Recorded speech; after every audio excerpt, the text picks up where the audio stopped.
కేటీఆర్ కు అధికారం పోయినాక మతి భ్రమించి మాట్లాడుతున్నాడు. మరి అలా గండిపేట గోల్కొండ రిసార్ట్ లో వాళ్ళ బీఆర్ఎస్ ఎమ్మెల్యేలకు శిక్షణ పెట్టిన అంటున్నాడు. చాలా సంతోషం. మీ ఎమ్మెల్యేలకు శిక్షణ ఇచ్చి ప్రజాప్రభుత్వం గౌరవ ముఖ్యమంత్రి రేవంత్ రెడ్డి గారు ప్రజాపాలన చేస్తున్నటువంటి అభివృద్ధికి మీరు సహకరించి రేపు అసెంబ్లీలో తెలంగాణ ప్రజలకు ఏ విధంగా మేలు జరగాలి, తెలంగాణలో ఇంకే విధంగా అభివృద్ధి జరగాలని సూచనలు సలహాలు ఇస్తే బాగుండే. కానీ కేటీఆర్ అధికారం పోయినాక ధనమలంతో కొవ్వెక్కి కేటీఆర్ గారు విచిత్రమైనటువంటి వేషాలు వేస్తున్నాడు. మరి టీఆర్ఎస్ ఎమ్మెల్యేలకు తెలంగాణ అభివృద్ధి, వాళ్ళ నియోజకవర్గాల అభివృద్ధి కోసం మాటలు చెప్పాలి. కానీ తెలంగాణ సమావేశాలు ఏ రకంగా అడ్డుకోవాలి, తెలంగాణలో అభివృద్ధి జరగొద్దు. మరి గత ధనిక రాష్ట్రంలో వాళ్ళు ఏ పనులు మా గౌరవ ముఖ్యమంత్రి రేవంత్ రెడ్డి గారు ప్రజాపాలన ద్వారా చేస్తుంటే ఓర్వలేక, తెలంగాణ ప్రజల నుంచి వస్తున్నటువంటి ఆదరణ చూసి ఓర్వలేక ఈ సమావేశాలను అడ్డుకోవాలని చెప్పి ప్రయత్నం చేస్తున్నాడు. ఇలా తెలంగాణ అసెంబ్లీలో 6 గ్యారెంటీల మీద ప్రైవేట్ బిల్లు పెడతా అని చెప్పి అవాక్కులు చవాక్కులు పెడుతున్న కేటీఆర్ ధనిక రాష్ట్రంలో తల్లి సోనియమ్మ ధనిక రాష్ట్రం ఇస్తే 10 ఏళ్లుగా పందికొక్కులాగా నువ్వు, మీ అయ్యా, మీ బావ, మీ ఫ్యామిలీ అంతా దాచుకొని అప్పుల తెలంగాణ ఇస్తే ఇవాళ అప్పుల తెలంగాణ మీరు చేసిన అప్పులు, మీరు చేసిన తప్పులు ఒక్కొక్కటిగా సర్దిద్దుకుంటూ మేము ఇచ్చినటువంటి హామీలు, ఇయ్యనటువంటి హామీలు ఒక్కొక్కటిగా అమలు చేసుకుంటూ పోతున్నాం. మరి దీని మీద ప్రైవేట్ బిల్లు పెడతాం, సిగ్గు సరం ఉందా? మేము చేసిన రైతు రుణమాఫీ కానొస్తలేదా?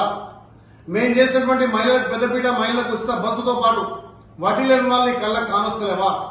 ఇలా పేదోడికి రేషన్ కార్డు, పేదోడికి సన్న బియ్యం, పేదోడికి 200 యూనిట్ల ఉచిత విద్యుత్తు, ఇలా యువతకు ఉద్యోగాలు, రైతన్నలకు 2 లక్షల రుణమాఫీ, రైతు భరోసా, రైతులకు ఇన్పుట్ సబ్సిడీ, పండించిన ధాన్యానికి 500 బోనస్ తో పాటు ఇలా మహిళా సంఘాలకు పెద్దపీట వేసి ఐకేపీ సెంటర్ల ద్వారా ధాన్యం కొనుగోలు చేసే 3 రోజులనే రైతు ఖాతాలో డబ్బులు ఇస్తుంటే సిగ్గుమాలిన రాజకీయాలు చేస్తున్నాం.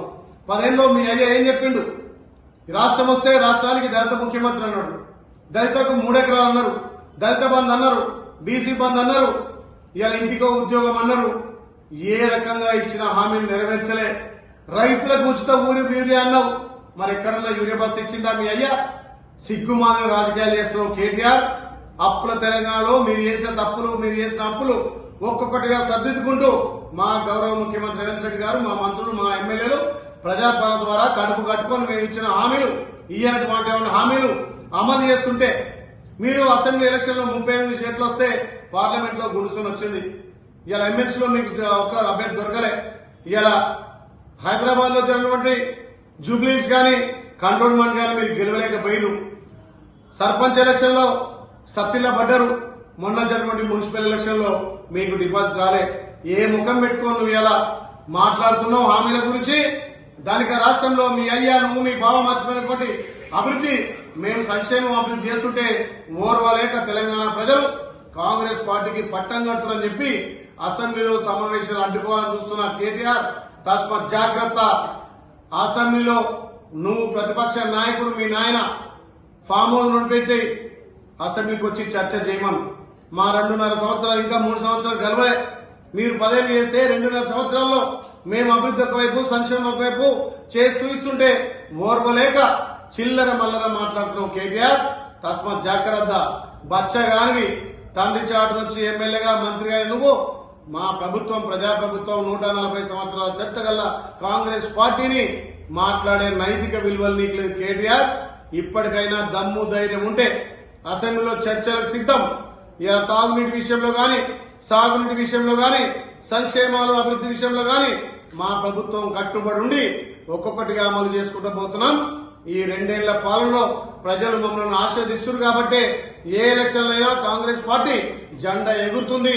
మీకు డిపాజిట్ రాకున్నా, ప్రజలు మిమ్మల్ని తిరస్కరించినా, ఇంట్లో కూర్చోబెట్టినా, ఫామ్ హౌస్ కు పరిమితం చేసిన సిగ్గుమాలిన రాజకీయాలు ఏదో తెలంగాణలో టీఆర్ఎస్ పార్టీ, బీఆర్ఎస్ పార్టీ బతికుండాలని, ఒక లైవ్ ఉండాలని చెప్పి చిల్లర మల్లర మాట్లాడుతున్నాం కేటీఆర్.